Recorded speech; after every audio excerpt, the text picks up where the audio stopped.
to the Indie Wrestling Guy with your hosts, the Hall of Fame referee, JHawk, the not-so-mysterious benefactor, Jgolds, and the legendary Charly Butters. So I ordered food on the app for Taco Bell, and I live like 5 minutes, not even 5 minutes away from the Taco Bell that I ordered it from. I get there and they're like, we just had to drop fresh potatoes in the fryer. They're like, give us 5 minutes. Come back. I was like, okay. So I pull around. I just park, wait my 5 minutes, come back around. Okay, yep, pull up. They give me my food. And I'm like, hey, since I had to wait, could you give me a free drink? They're like, oh, yeah, sure. So I got a free drink out of it. I was pretty proud of myself. Look at you getting free stuff. Way to go. I figure, anytime I have to wait at KFC, they always try to give me a free drink or something. So I was just like, when I pulled back around to them, I'm just like, yeah, give me a free drink for having to wait. Like, I got all this food, but I didn't get a drink because I've been like trying to save money and just not spend it on stupid shit. So I got like a decent amount of food for like $10. And I was like, just give me that free drink. That was like that time we went to Taco Bell when they had the wings and they only started serving them at 2. And I got there at like 1:56 and the guy made me go around and wait in the parking lot till 2. I'm like, you got to be kidding me. He's like, no, I can't. I'm like, dude, it's going to be 2:00 in 4 minutes. Just put them in a bag. Nope. And then I came back around and I go, yeah, wings, please. And he was like, made it out like he didn't even know who I was. There was no one else around. It wasn't like anyone else was waiting online for these things. It's me again. You told me to go around and wait for 4 minutes. Jackass. I mean, ridiculous. At least you got what you wanted. The sheet that I normally go to for whatever reason, Hack and had burger in like a week. I tried. Do they have good burgers? Burgers are not bad, actually. They have one called the Big Ma, which they put mozzarella stick and marinara sauce on, and it's really freaking good. And I've been craving one for a fucking week. And every time I go there, like even going through the app, like burgers are not an option. Like they don't have any. I can't even just do a regular burger and put shit on it. Like they don't have any burger. That sucks. I didn't know that Sheetz did burgers. I thought they were like hot sandwiches and things like that. But I never had one of their burgers. No, they do burgers. They do tacos. That are gross. No, I don't do the taco. Tacos are disgusting. They're worse than the Burger King tacos when Burger King tried tacos. Disgusting. Burger King's disgusting anyway. Can't win. Yeah, I do. If I do quote unquote Mexican at freaking Chic at the burrito bowl, and because I could make like a salad. This was the first ever Card Hio weekend. So my buddy Ryan teamed up with Rick to do a card show at the convention center that usually has Toy Hio. And of course I showed up and helped out and did I was banding everybody and helping out with stuff and talking with people. And it was a real good time. It ran from 10 to 4. And it ended up with like over 460 people there. So we had a really good attendance. Is it a lot of Pokemon or is it? It was a good mix of everything. There was sports, there's Pokemon, there was Robot Zero was there. This place that's up in Ashtabula, he had like all kinds of great stuff. He had like Harry and the Hendersons and he had like all kinds of X-Men cards, Harry and the Hendersons, just all kinds of great stuff. And then he actually even had the X-Men 97 cards that I've been looking for. And, but nobody seemed to have in the area. He's like, oh, you have to have a special Topps account to get these, da-da-da-da-da. He's like, let me know when you want some. He's like, I've only sold a handful. He's like, I got like 4 unopened hobby boxes. I'll sell them to you at cost. So I'm like, fuck yeah, dude. That's a steal. Did they have someone there who was doing any kind of grading? No, because to get them to come do stuff, they want like $2,000, and then you don't even get any of that money, like any of the grading money.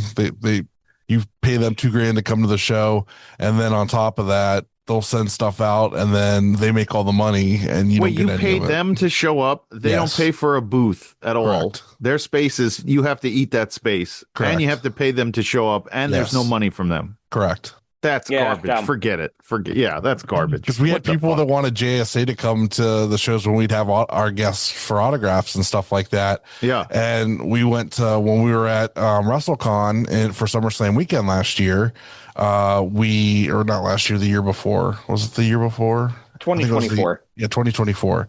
I went and I talked to the JSA people to be like, hey, like, how do we get in contact with you? How do we get you guys to come to like this convention? And the guy was basically like, well, it costs like, there's like 2 or 3 of us that have to come. So it's like a base of like $2,000 to start. And then it's like, then if there's multiple like things, they will pick and choose like which ones they want to go to. So it's not even a guarantee. And then you don't get any money from them. Like it's all just, so when I told Rick that, Rick's like, yeah, that'll never, ever happen. So then we started our own like verifying service for like auto signatures and stuff like that if people wanted it at the shows, and it took off pretty decent. But for cards, yeah, there's no grading. There's no point in any of that. Like I remember at Comic-Con in New York, my friend had a Moon Knight #1, and the artist was actually there. And he also had a Moon Knight statue, and we had to go bring the guy from the grading place to the artist. So he had to wait with us online, watch him sign the cover of the comic, and then he took the comic with him, gave us a receipt, and then he mailed it away. And then when it came back, they graded it like a 7.7 or something like that with the condition. And I'm like, how do we even justify these guys, their grading, their numbers and stuff like that? They don't send you back, hey, we looked at this, and this is why it's a 7.7 or a 7.8. So that's my issue with the whole grading system and what a scam it is, because they could bend it in transit. They could do a lot of things, and then they ruin your article of and so that's my question on that. And card shows, I think cards are probably the hardest ones to keep in a good condition. You get one small crease or a bend. There's a service now that uses like computers and like digital stuff to like literally grade the centering and everything like that. And it's probably going to be the thing that takes over from PSA and all those, because there's been a lot of like really messed up stuff happening with PSA, where like this guy got cards graded a 9, PSA offered to buy them from him, he sold them, and then PSA relisted them as 10s. Oh, that's as dishonest as it comes, by the way. Right. So that is absolute bullshit. I'm trying to remember where I saw it, but there was an instance not too long ago. Someone had a copy of Superman Volume 1 and like in a case, and like the people that were looking at it were to film it for something, dropped the cake, and the guy like freaked out because they broke the cake on the comic. So they went out and got it. He went out and got a new cake for it, got it regraded, and the grading was higher after the cake got broken and put in the new cake. Like, what the fuck? Kidding. Yeah. Yeah, much so like a 7.5. It's all a racket. Yeah, it's. But I do have 2 cards that just came back: a graded Willow autograph and a graded Bryan Danielson autograph. I don't know what they are yet. I don't know what the grades they were given. My buddy Ryan said that I have to wait till Saturday at Toy Hio. Well, what happens if are you going to look to unload them, or what are you going to do with them? Like, do you unload them on eBay? What do you do with something once it's graded like that? Yeah. Though it adds like $40 to whatever the value is to the raw value, pretty much. Oh, that's it. But it encases it, so it's not gonna, like, whatever it comes back is what it is. So like, I'm hoping they're decent, but if they're not, it's whatever. Like, I already have a couple anyway, but I just want to keep them nice and that'll protect them forever. So I have like a signed Willow card, a signed Bryan Danielson card that I'll be able to have. So. I'd like to get my Owen Hart LJ Galoob or whatever that one was. My Owen Hart yellow on card. What is it? Hasbro. I think when I bought it, at one point I saw it was like as high as like maybe 275, something like that. But I doubt it's anywhere near that anymore. I don't know. I don't know what it would go for, but it isn't in a protective case, so who knows? I'm weird ratings, like toys. To get toys graded, they have like weird ratings and stuff like that. Like usually a lot of stuff comes back at like 80 and stuff like that. Even if the box is super mint, it's super weird how they grade them. Really?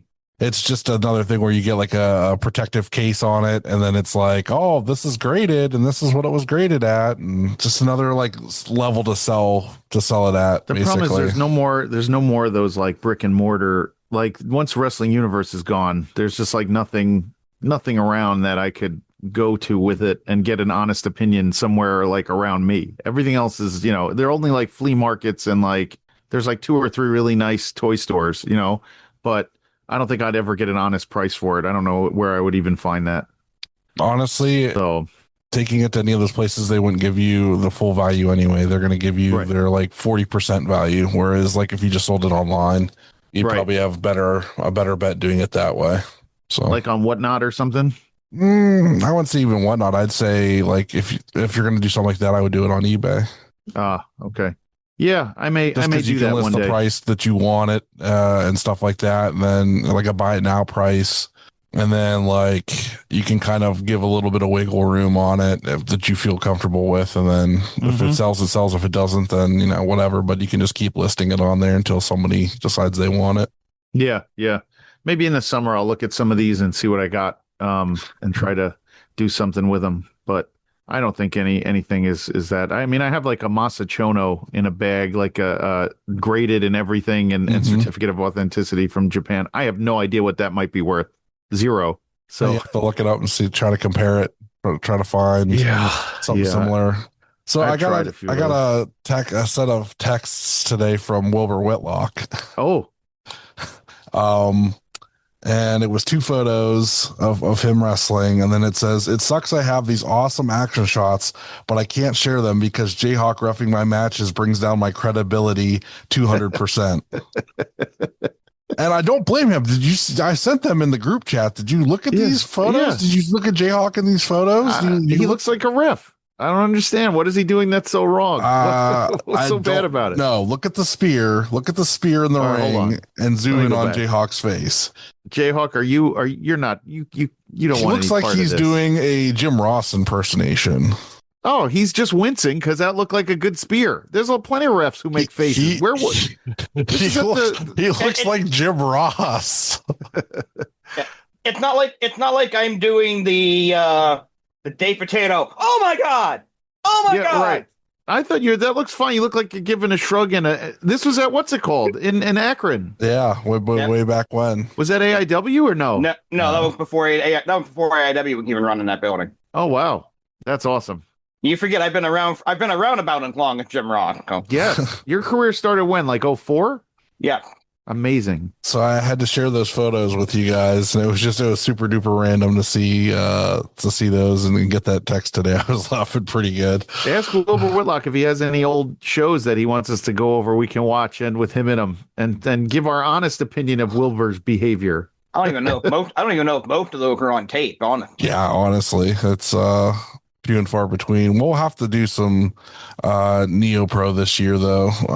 Now that they're coming back. I've been trying to figure out how I want to do it, so I'll probably have them give us a couple of things to kind of look over because the way the dates are falling and conflicting with other bookings I can probably review them fresh anyway. So I like it. I think I'd like to have Wilbur Whitlock on again and talk wrestling some more.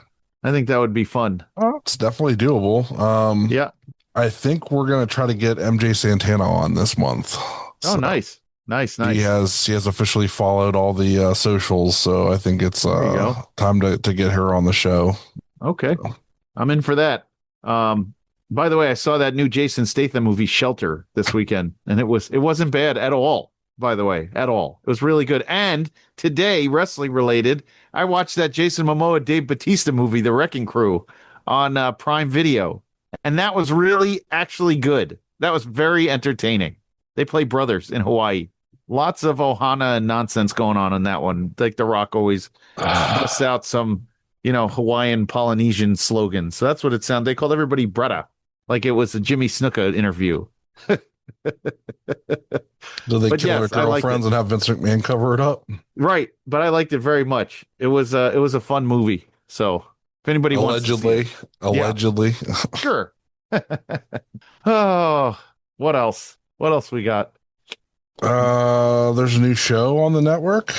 On what? On our network? Yeah. Yeah. Kyle's new show, Kayfabe Coffee. Is that the one you're talking about? Yeah. Yeah, he's going to do like a morning radio style. I like it. I watched this one today. It wasn't too long. It was to the point. He did a good job. He does have that radio background, so he was rolling with it. I think it makes a lot of sense if it's a radio show to have certain radio style callers maybe call in to talk to him. So you should probably think about that. We'll see. If you know, you know. Yeah, we'll Just see. saying. I think it's 9 o'clock in the morning's a little early, but as far Yeah. as Anybody who listens to this show know what you're talking about, Butter. Maybe. and that's maybe not. okay. Jayhawk, you might join him, right? Yeah, it depends on timing. I'm hoping that I will on a. We're recording this on Monday. I'm hoping I'm on the Tuesday show, but it's going to depend on. It would be fun. I think you bring. I would really like to see you and Kyle have do 25, 30 minutes with just your knowledge, because he started watching wrestling in 2011. So to have you on his show would be the perfect mix, because your history, your brain for history goes all the way back. Yeah, I had a friend of mine who asked me to record a little 15-minute thing for him for a caller class he was doing. Yeah, We did Royal Rumble predictions for that, and it's this dude was born after I started watching wrestling. Right. Cheek, right? well, Kyle was too. I became a fan in 2005. I'm going cheek, right? I'm old. Exactly. This guy didn't become a fan until after I was already in the fucking business. Holy cow! Yeah. So I think it'll be good. Tune into Kyle's new gig. Grandpa Jayhawk. Jayhawk is a historian. Not only is he an elderly gentleman, but he is a historian of wrestling. So You're my age, motherfucker. Don't give me that shit. sometimes I forget. They don't let me forget anyway, Jayhawk. When I'm doing my show, all these people like Kine from the UK, the kid's 23 years old. He's like, I can't believe you're going to be 48. I'm like, yeah, man. I'm like, I lived a life. God damn it. Yeah, You're just a kid. Yeah, my wife's a year older than me, and I don't let her forget it either. Mm-hmm. Oh man. The elderly gentleman. Yes. Advanced age. That's what I sometimes say. Yeah, I have T-shirts older than some of these fucking people. Gonna retire Jayhawk from the show because he's an elderly gentleman. Oh, and so this weekend, I know Jayhawk's going to cover, but this weekend, a Saturday night, I will be at the Jersey Jayhawk J Cup. Jersey Jayhawk Cup, baby. That'd be great. Jersey J Cup, and there's a few talents that I am looking forward to seeing from Japan who are going to be there. I forgot the names off the top of my head because I can't find it on my phone real fast, but they have a lot of big names, and they always put them in these big. The second night's always the multi-man matches and stuff, which are going to be fun. So, and Masha was the JCW champ, and then it became Billy. So at least we know we're either going to see Billy, and we're definitely not seeing Masha. I assume. Yeah, I assume. I know she's not. I've got the night one lineup in front of me. I know she's not on night one. So yeah. I assume they're not going to take any chances with that. But Marco Stunt was on GCW's Twitter today talking about he's going to be at it's not going to be this weekend, but he's going to be at a GCW show retiring or saying goodbye or something. So that's March. I think it's the March show. I think. If I'm not mistaken.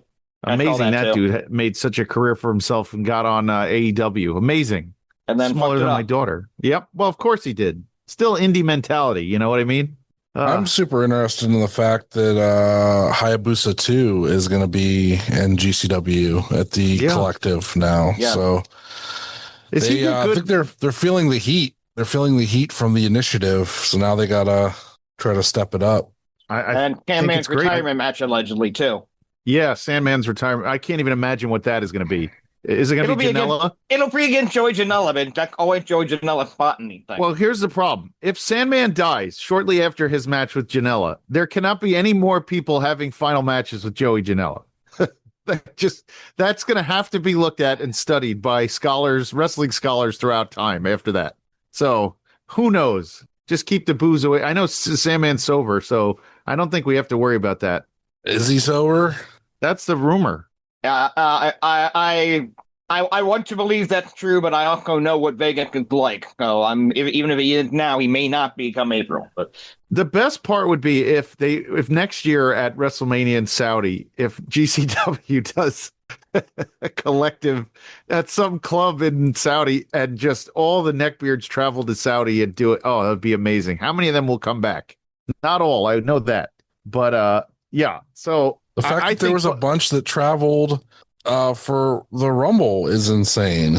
Yeah, fucking green shirt guy in the front row at the goddamn Saudi Rumble. Dude, just get one out. Did you see though? Because nobody's really It's not like people are working in Saudi Arabia. They have the king provides them income and things like that, and they the ticket sales, what I read was they were only like $100 to like go to this. Like here, it's in the thousands. Over there, it was like, I think the most pricey ticket I saw could be anywhere between like 120 and $160.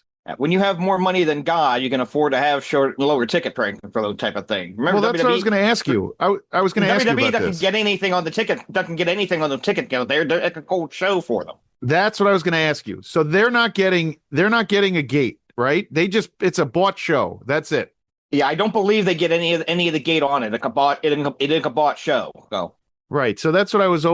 We had some friends over the other day, and I was like, I'm pretty sure this is like a bought show where like in the indies where you're not getting anything. You're just getting paid to show up, and it's a flat fee, and you do your thing, and they provide the arena and everything else. Because it's not like they have to pay rent for the arena. They knocked it down today already. It's gone.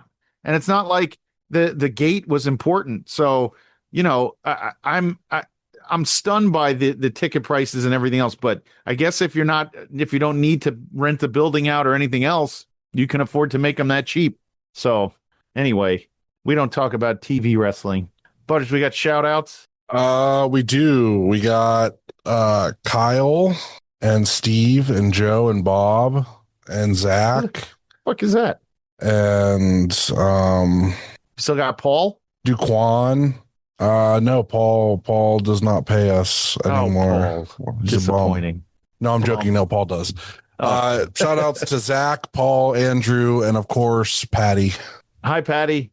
Hey, I will see Patty Saturday at AIW. I got the best text from Patty the other day. I guess they had the snow melter machine, and she was like in awe of it by you guys. And I'm like, we have that here too.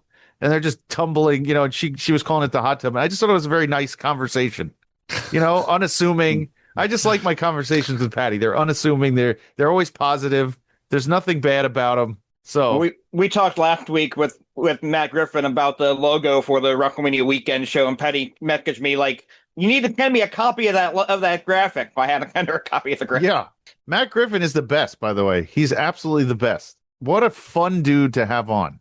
Hey Josh, you should go check the watch along tab in the Indie Wrestling Guide server. Okay. Bagelmonger just posted some news. Oh, I saw that. I got that news earlier, by the way, way earlier. So we can report it.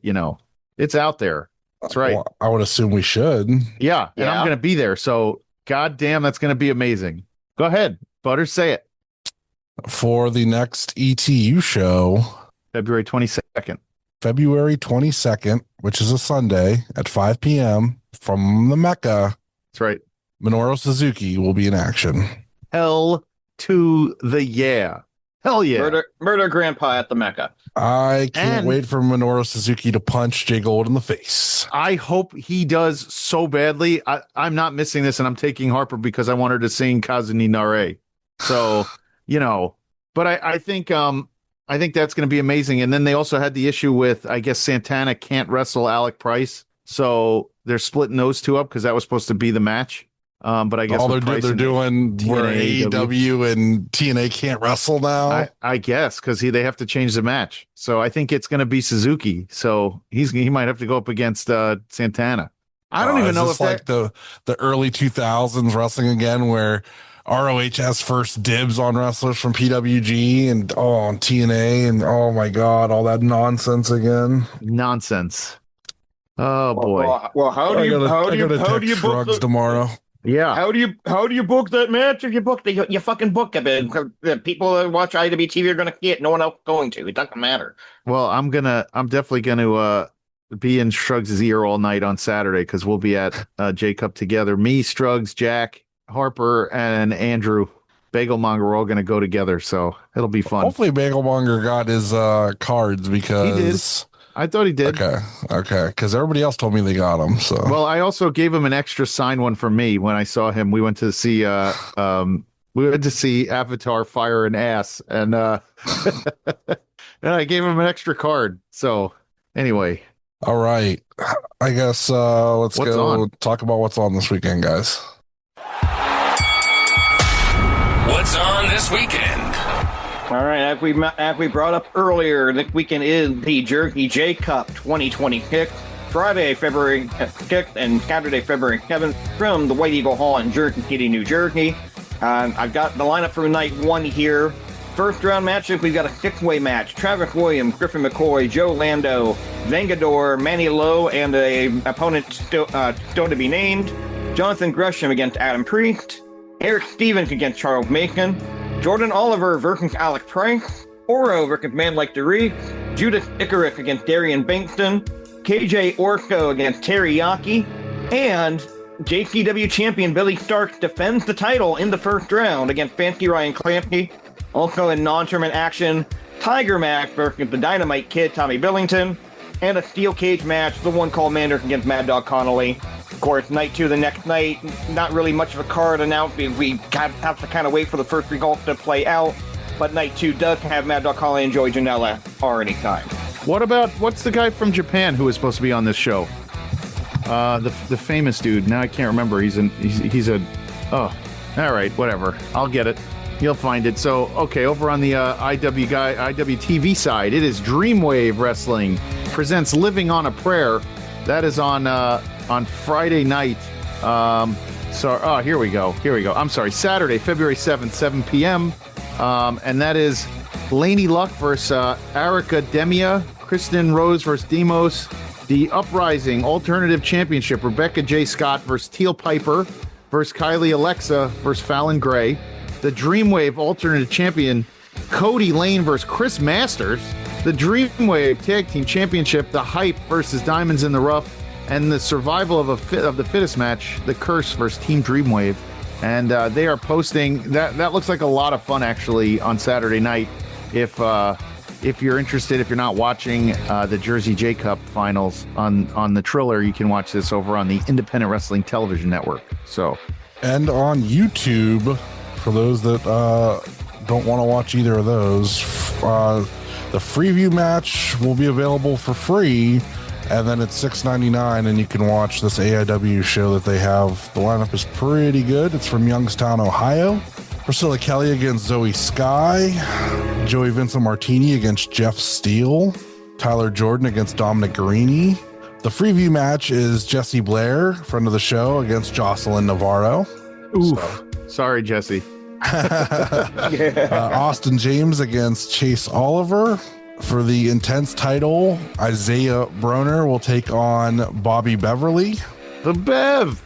Yeah, I'm split on that one. They're both my guys, so that's a rough one for me. It's another rough one. They keep giving me rough ones. I had Mikey and Broner. Oh my god, show, so it's rough. Yeah. Tyler Breeze against Wes Barkley was just announced today, and for the Absolute title, Sam Holloway against Philly Collins. So that should be some big meaty men slapping meat there. By the way, did Marino Tenaglia have his kid? Because I saw him post something, but I don't know if I don't know either. Everybody's been asking. I have no idea. Also on that card, Mike Santana against Eric Taylor.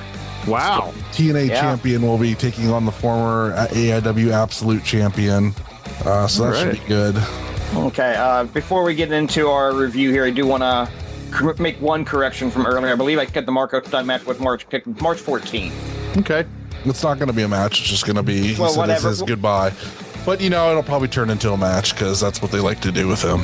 Yeah, the message I call something about coming out of retirement for one night only is what I call. He specifically said he's not wrestling, but okay. You know what that means. I would doubt very highly he's going to be there and not wrestle. But. Right. Why be there and not just to say goodbye instead of, wrestling and doing something fun, so... They should throw Marco Stunt into the crowd. That's how he should go out. Like he'd be like, somebody toss me into the entire GCW crowd. Let him carry me out on my back.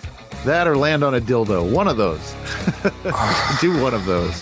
I did see an interesting thing this week of a guy eating a hot dog through a glory hole, and I sent it to Jgolds, and I was like, "This is you, right? Yep. Does it look like him?" I said it definitely could be. I like hot dogs like that. I wouldn't mind eating it like that. Yeah, it had like all kinds of like jalapenos and stuff all over it, and he was just gulping it down. I once ate a cashew out of my friend's toes on a bet, so I am not adverse to eating a hot dog through a glory hole, my friend.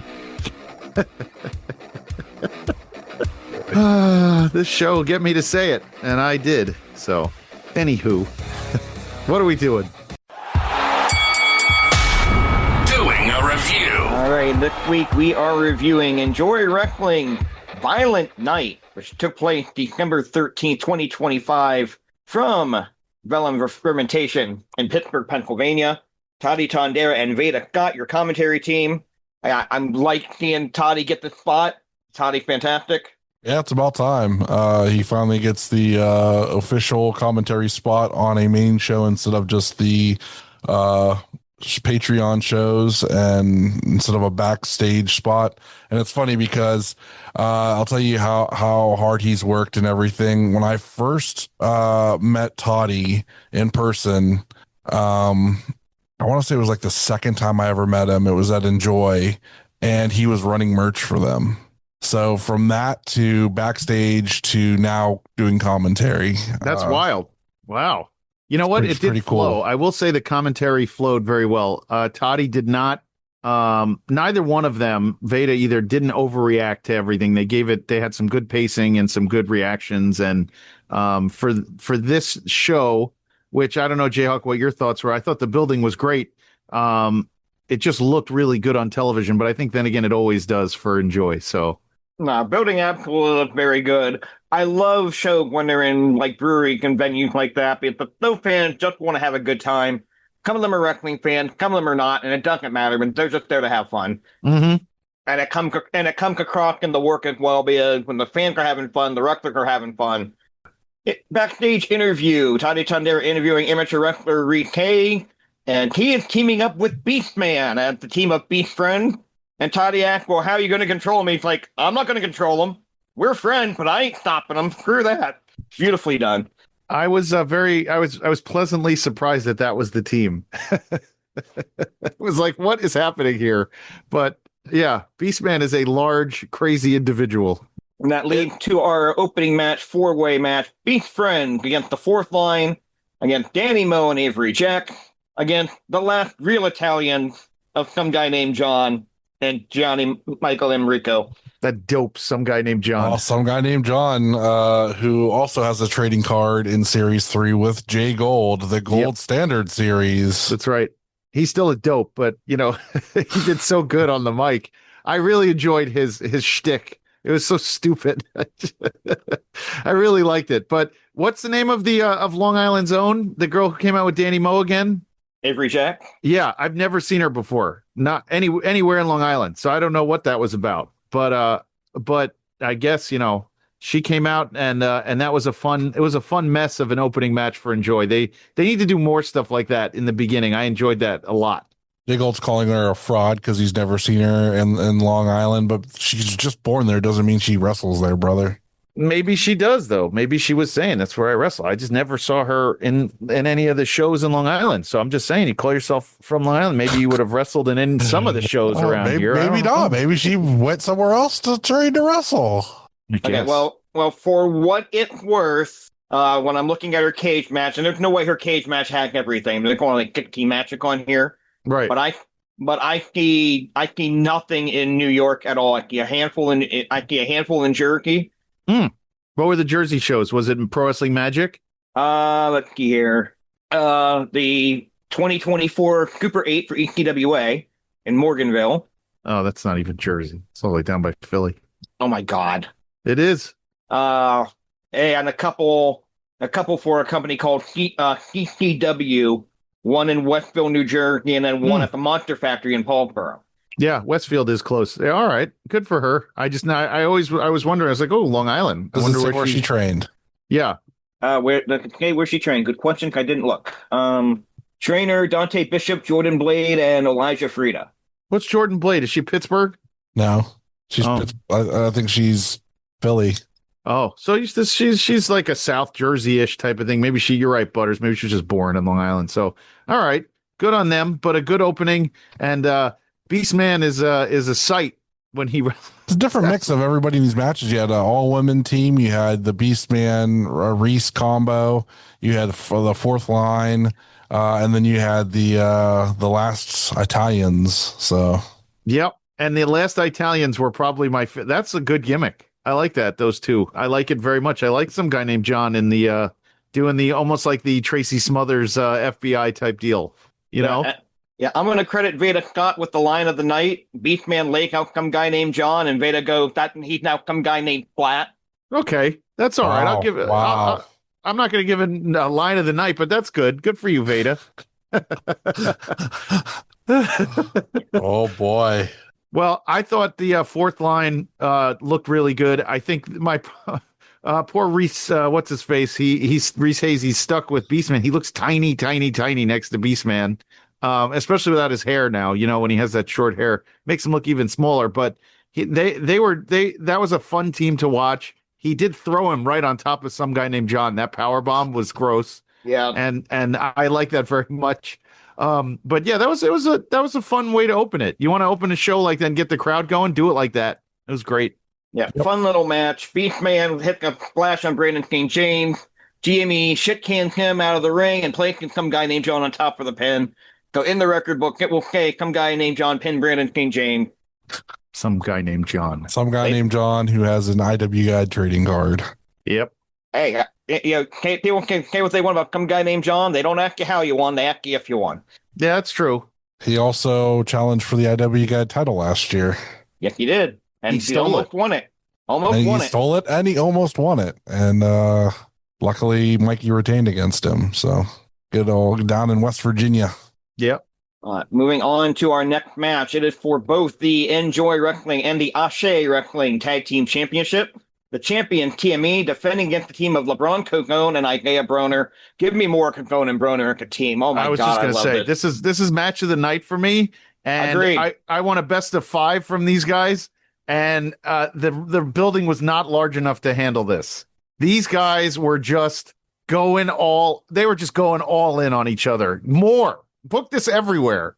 These 4 should wrestle each other all over the country. We should get one of those old territory like tours where they throw this match on every state. Because I really like this. I know Broner said he wants to face LeBron Cazone one-on-one. So to even team with them is super interesting. And then against TME is just, this was definitely, this is the first of like several matches that were just stellar in nature. I was like, man, this card was really good. It sucks that there was that bad snowstorm week, so I couldn't go. Yeah. Oh, that was the same weekend. Oh.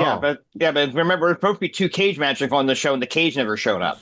Yes, which they announced at the beginning of the show. Yes, they did. Because I was like, oh, JHawk will be happy about that they announced that the cage did not make it to the show. They announced it on social media before the show started too. Hey, due to the storm, the cage is not going to be there. And they announced it ahead of time. I'm okay with that. Well, Pittsburgh's a hilly place, so yeah, I wouldn't trust a trailer with a cage on it trying to get it there. So I don't blame them. I will say this is the first time I've seen TME wrestle anybody who matches their size and power. There's no one else that could do this like this. Yeah, there's very few. Yeah, like to see Duke Davis not be the largest statue in the room, like, and then a guy like Cazone who looks just like Duke Davis, chiseled out of stone. I mean, this was great. This was great. I loved every second of this. Yeah, and think about this. Like Jgolds and I both pretty much come out and said this was our pick for match of the night. And for half the match, it was a handicap match, but Duke Davis had an injured arm and was in the back. He came out for the hot tag. Gannon Jones did a great job of selling that, by the way, being like and just kicking out until his teammate came back. I mean, I thought it was over. I was like, oh, good, they're going to switch up the titles and we'll get more of this. But this you have to savor what you have, I guess, because it was just a really well done match by all 4 guys. Yeah, but in the end, it was TME retaining the championship. We get a pre-tape vignette with MV Young. We get Toddy interviewing Mad Dog Connolly in the back, and that leads us to our dog collar match with Mad Dog Connolly against MV Young, and they're fighting at the entrance before anything gets started. I thought I heard the bell ring in this, but apparently it didn't, or it did, and it did accidentally, but they rang it again when they finally got to the ring like 5 minutes later. Can I say something that might upset you? You guys, I think I've had enough of the dog collar. Like, let's do something different. That's the deal with the Mad Dog. He brings the collar, and they set this match up months prior, and like they said, it was like his 13th of the year. That's the guy that does it, man. I get it. There was a few things I didn't enjoy in this one. They did like a forearm spot like at the end of the match. Like I hate that when you're coming to the end and they're throwing forearms like they're fresh. And I don't need to talk it over, the sit in front of each other and punch each other thing. Like I'm not that spot. That's not for me. So I don't know those things. This match wasn't as high on my list as the other ones on this show, but there are just too many cliches here, and I think I'm kind of worn out by the dog collar matches. Part of it is we review so many shows that Mad Dog Collar and on. We've seen a lot of the dog collar matches he had this year. Yeah, I mean you've got to realize like he's not doing the dog collar match. He's not doing 4 dog collar matches in one promotion every year. Like a touring thing for him. Most people are not seeing 13 dog collar matches in a year. They're seeing 1. To be fair, this is literally only the second dog collar match we've talked about of his. But right. I've seen the other ones. I mean, like we watch a lot of wrestling, Yeah, and this at least had a build up to it. They had a previous match you can enjoy before. Yeah, where he choked out Reese Hayes, and then Manvy made the save, and then that was like what in July before I flew out, and then this match was made for December. So, well, it seems like when Mad Dog Connolly does dog collar matches, there. Well, I also saw the one with Tombstone Jesus, so I think maybe I'm burned a dog out. collar match though. That was just a match. It turned into the same type of thing. He had the collar with him. It's not like it did just because it wasn't around his neck. He's still using the collar and the chains everywhere. But that doesn't make it a dog collar, man. No. You know what I'm saying, Butters. Because that would mean that he's had 3 of them against Dom, and that's not true. He only had the one. The other matches that he had at AIW were not dog collar matches. Fine. I'm just saying, too many cliches in this match to make it as good as I think I would want this match to be. But either way, works out either way. The people got a lot of blood, and in that venue, it looked strange because it was so brightly lit that the blood was just all over the place. Like you could just see their faces. So it's good stuff. Yeah. It was MV Young getting the win with the Pittsburgh Plunge. From there, this was originally supposed to be a War Games match, but without the cage, it became a no DQ match with the winner to get spot 28 through 30 in the Enjoy Odyssey in March. The Best Business Bureau taking on the Runway and Holodead. I'll say it. It's not that I didn't like this match because I did. This is right after the dog collar match, and it's really long. I really wish they would have split these up a little bit better. That's a good point, actually. I do love Tyler Klein, by the way. It's like my favorite out of everyone in this match. He's my favorite. But it started off normal, and then it kind of went off the rails as far as no DQ. Like at first, it was like, oh, he has a stop sign. But then it turned into, all the weapons and chicanery and everything else. But you knew they were going to have to take a break after the matches. So they probably more likely changed the mat out, which had all the blood on it. So then because most promotions now have like 2 mats, one for blood, one without, so that people after don't have to wrestle in blood. So they probably removed that mat so that they could just do the blood match, the chain match, then the hardcore match, and then switch it back for the rest of the matches on the card, so they didn't have to deal with that. Mm-hmm. Yeah, and that's a fair point.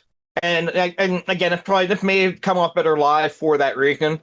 But watching this on a stream 6 weeks after the fact, like why are there 2 no DQ matches back to back like that? I didn't even question it. I felt like this. I did feel like this felt differently than the other match. That's what I thought. The show flowed. Like none of these matches felt long either, and like some of them were like almost 20 minutes, and they didn't. Most of them didn't feel it. At least to me, they didn't feel like it. Yeah, they didn't really overstay their welcome. I thought the main was a little long, but we'll get to that. But this was. I didn't think. I didn't feel no DQ. I felt dog collar into a no DQ felt completely different, which was good. And they used the handcuffs the right way. Yeah. So that was good. But then we had handcuffs again in the night too. So there was a lot of usage of bondage equipment. Yeah. Was intermission before this? No, I thought it was after. But but it was cut up in the YouTube. Yeah, the way they had it cut up, I'm not sure where the intermission fell, honestly. Because the Planned Parenthood thing they did was really great, and I wanted to talk about that. Yeah. Where did that air, Rick? I assume that was where the aired intermission after was. this match. Then I Anything assume that after this match? Is that what Yes. you have it in your notes? Yes. I didn't put it in my note, honestly. Okay. Well, that's where because I thought they had to clean the ring after this match because that tree was throwing pink sparkles everywhere. That makes sense. Yeah. Okay. So then they did that, and then they finished off with the last two matches. Okay. If somebody turned on our podcast right there and heard me say because that tree was throwing pink sparkles everywhere, would they think we were watching wrestling? I don't know what else. I don't know what else you could be talking about. A tree throwing pink sparkles. Me neither. Though. But I'm going to say Tyler Klein is my favorite wrestler out of all 6 of them. I love Tyler Klein. I love him. He's great. Oh, I will say this. One thing I want to say to the runway. Guys, I'm begging you to lay in some of these kicks and knees. I'm begging you. Some of them it looks a little undercommitted. I'm begging you. Because there's some knee lifts and Tyler Klein's kicking in the gut on like Eel O'Neill. And then when he goes down, a knee lift comes in, and the knee, it's very plodding. I'm begging you guys, lay it in a little harder. Just lay it in. It's there. Just lay it in. So that's my only complaint on this match. Is a few of those things. You hear that? Lay it in, guys. Yeah. Lay it in. And Tyler Klein's my favorite. So come on, you can do it. Strong style. Yeah. The runway strong style. Come on. Mm-hmm. That's right. Strong style. Yes. Get it? Style, they're the runway? Yes. Yeah. It works so many ways, Butters. Be the furious fashionista. Come on. Oh, I like that. That's good. That is good. That's a really good one. Lay it in. In the end, the members of the runway get handcuffed and not allow basically a 3-on-1 on Holodead, Derek Carter pinning Holodead. So the final 3 entry in the Enjoy Odyssey will be the 3 members of the Best Business Bureau. Holodead laid it in too. She wasn't messing around. Pow! Like pow on Darius Carter. Pow! Like Kobayashi. Yeah. All right. So, but if you want to talk about that Planned Parenthood ad, so go ahead and take the floor here. The right amount of cheese, the right amount of fun, and the right amount of information. That was a blast. I'll sit and watch. All stars. Everybody that did it. It was a star-making performance out of everybody. I loved it.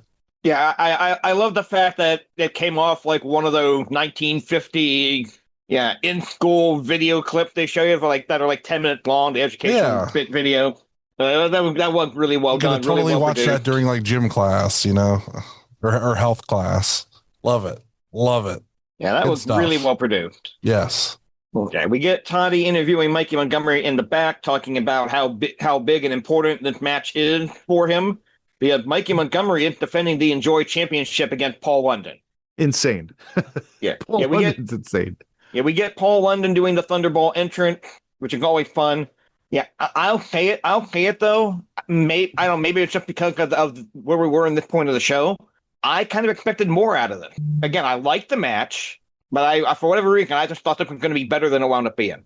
Interesting. You know what? I thought they put everything into it. I thought even Mikey hitting that tornillo at the end I was surprised it wasn't just a moonsault. I thought they did a lot of stuff in it. I mean, what can you do that hasn't already been done by so much in the show? But I mean, I thought they did some fun, unique stuff.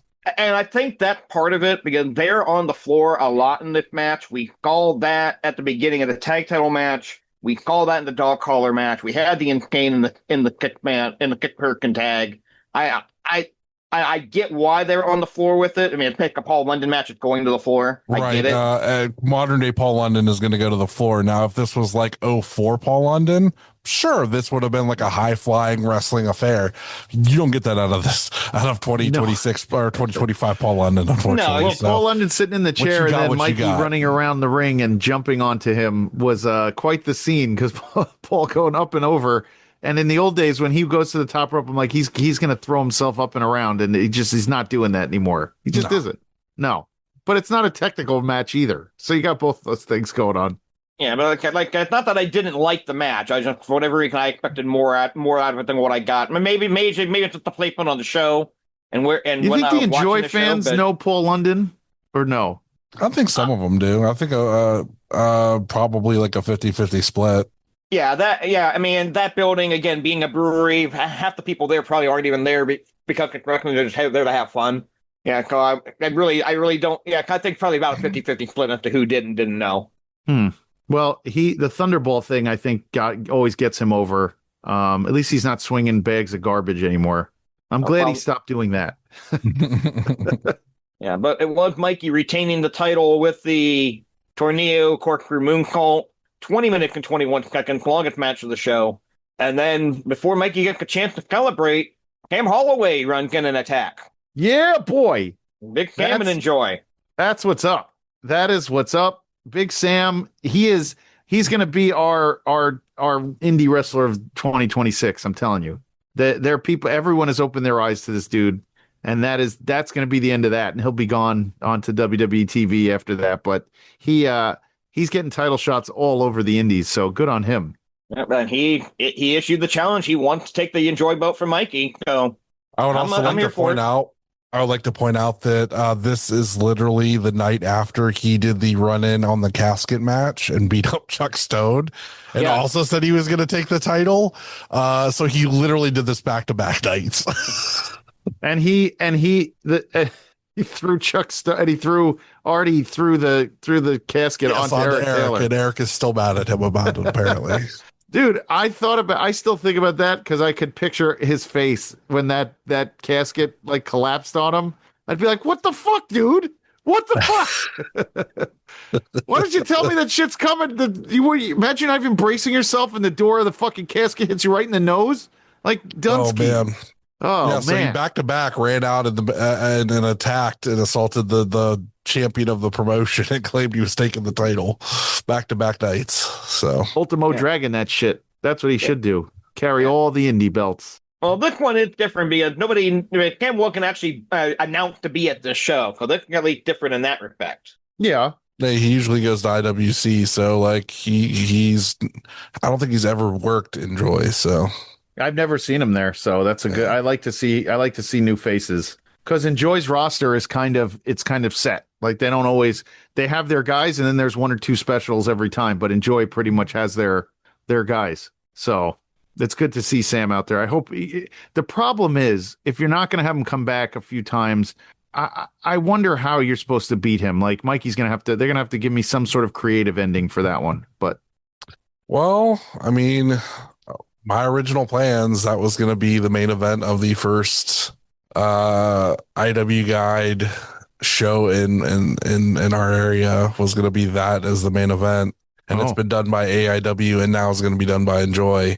And it was convincing Mikey winning against him at AIW, so it'll be the same thing at Enjoy. So it works. It's good stuff. If I didn't squander money, I could have had that match to myself and been the first one to run it. Farts. Oh well. By the way, I literally went in today, today and yesterday, and I sent you guys that new logo of what I'm working on now, and I changed the cards pretty good, and I think I'm pretty happy with where they're at now to hopefully see those eventually happen. So All right, well, from there, we get ready for our main event. Tade Tondera interview Sunny Kiss in the back. You're getting ready to take on your ex-fiance.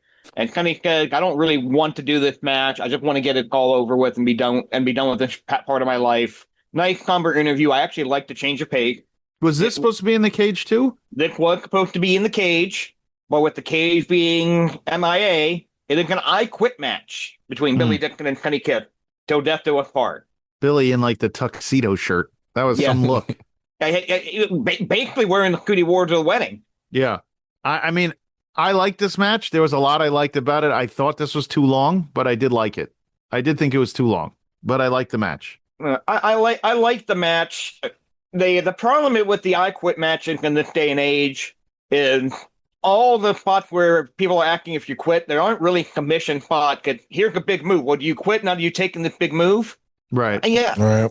A lot of people in freaking commission hold. And like he tried to sell it, like he was like, I don't quit. So like they tried to sell it that way, like when he was getting bumped into the tax. They tried some different things. Like I don't blame them. Like why not? Like make it your own, make it different, make it something that's memorable. Yeah. So it is what it is. Like it wasn't the best. The cuffs were good. That was a good finish though. I like the cuffs in the mouth to get him to submit. That's not bad. Yeah, and they did do a spot where Sonny had a crossface on Billy, and Billy was tapping out, but he didn't connect with the match continued. Right. Mhm. Yeah, so I mean and I do like that at the fall finish. Yeah. Yeah, I mean, there was nothing. I just thought it was a little long, but in general, they made the best of what they could, for something that should have been in a cage. So Yeah, it was perfectly fine, and it definitely had to go on last. It was definitely the biggest match of the show. yeah, I know there are some people who are like, well, the title match should always go on last. Oh, no, it shouldn't always go on last. Like definitely one night where something else should have gone on last.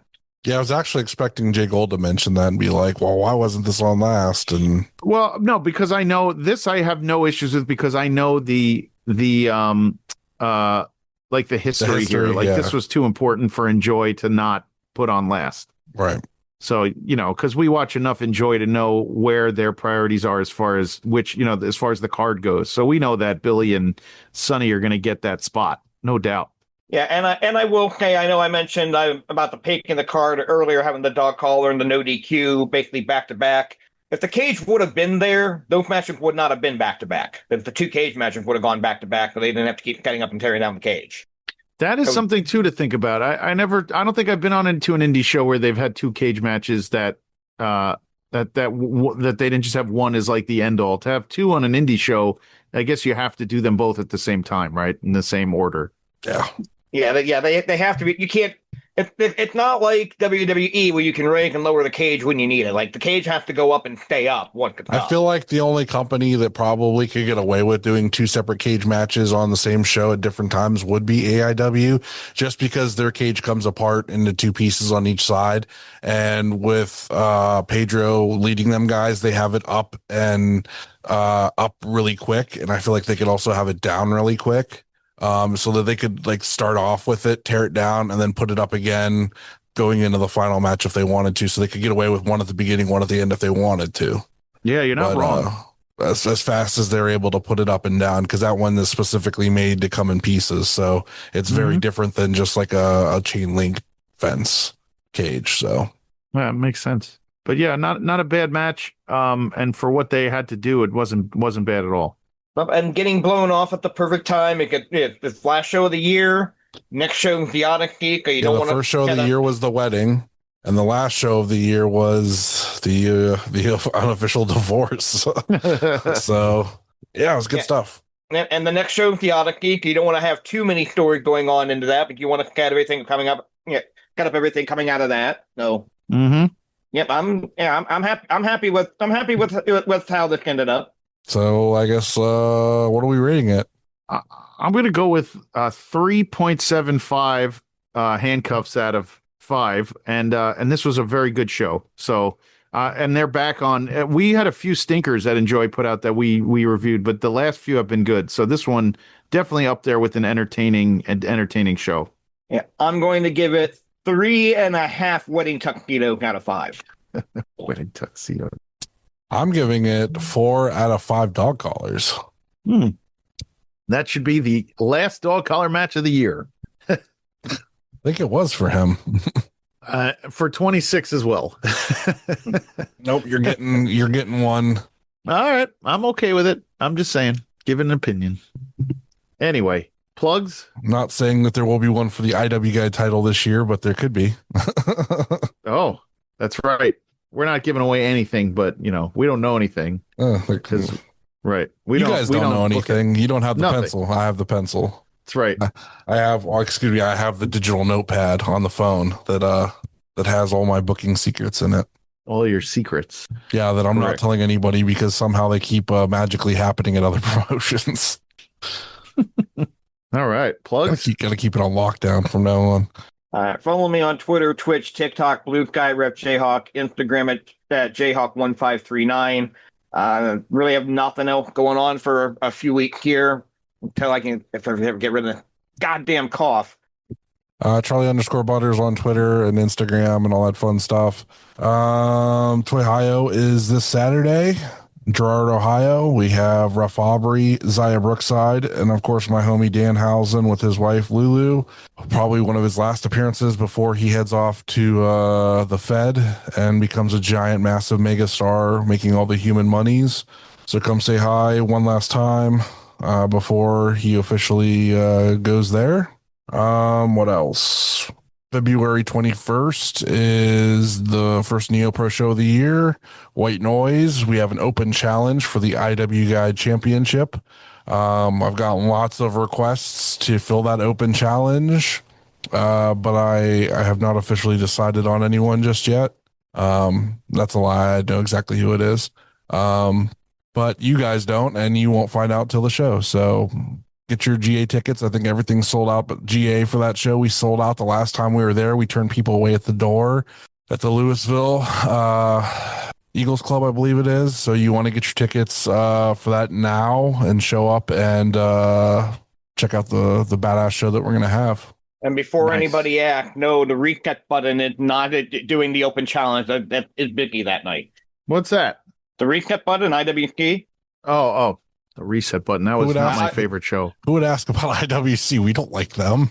That was not my favorite show. Boringest wrestling show. Like on paper, it always looks great. Boringest fucking cards of all time. Yeah. Someone has to stop them. Even our buddy that gifts all our shows for us fucking hates them.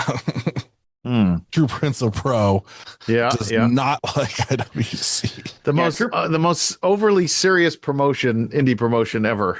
Yeah, True Prince of Pro gifts every wrestling show and won't do IWC. And he hates how they do their booking is awful, and he lets them know every time. It's so funny. Great. All right. You can find me on Twitter and on Instagram at JGold12. Please rate, review, and subscribe wherever you listen to us. The Twitter handle IWGuide1, Blue Sky IW Guide, YouTube.com/IW Guide, Patreon.com/IW Guide. Don't forget about the merch store over at Brainbuster Tees, Gorilla Press Apparel, and our friend Will, our podcast friends. We are part of the Main Event Wrestling Network, the Wrestling Junkies, On the Mark Wrestling Podcast, Tino's Time, Blog World Order, Kayfabe Coffee, and my show NXT Night Shift tomorrow night at 10:15. Well, Tuesday nights, 10:15. You listen to this on Thursday, so you've already heard my show on Tuesday. At Odds with Wrestling, the card is going to change. The Super Fantastic Podcast and Marks with Mikes. Check out our other friends, Monsters in the Toy Box. This weekend, Toy Hio. Rubber City Toys. Neo Pro Wrestling, OKCR Creations, Stash Pages, and Pally's Beef Jerky by our friend Kaplan. Butters, have fun at that Toy Hio. That's great. I've been looking forward to it, man. If you see any Moon Knight Build-A-Figs, let me know. Okay. So, like, the crazy thing is with it, before we go, I'll talk about this real quick. Yeah. So, like, this is actually turns into like a 3-day event. Okay. So, Thursday, we're gonna have like a little like friendly get together with people, because like a lot of people are coming in from out of town from like Whatnot and stuff like that. So we're gonna have like a little like get together at the shop in Austin Town. Then on Friday, it's at 4:00 is the vendor setup, the first day of vendor setup. So we'll all be hanging out there from 4 to 8. Then after that, we go to Denny's. We all have dinner together, like a big group of us. Then after that, it's vendor swap in the lobby of the hotel at 10:00. Then the next day is Toy Hio from 7:00 in the morning for me until 4:00 in the afternoon. The event doesn't open for like early birds is like 9:30, then 10:00, then 11:00. So it's like, it's the craziest 3 days of the week. So I'm not going to have very much sleep. I'm going to be, around all kinds of cool people. It's going to be a very fun time. I'm super excited. Oh, and then after that, I'm going to AIW. So really no sleep until maybe Sunday when I sleep all day. No sleep till Brooklyn. That's great. That's right. No sleep till Sunday, brother. Yeah. Life short, watch more indie wrestling. We're out of here. Peace out. Deuces. Don't forget to review and subscribe wherever you listen to us. Find us online at Facebook and Instagram at the Indie Wrestling Guide, and on X or Twitter at IWGuide1.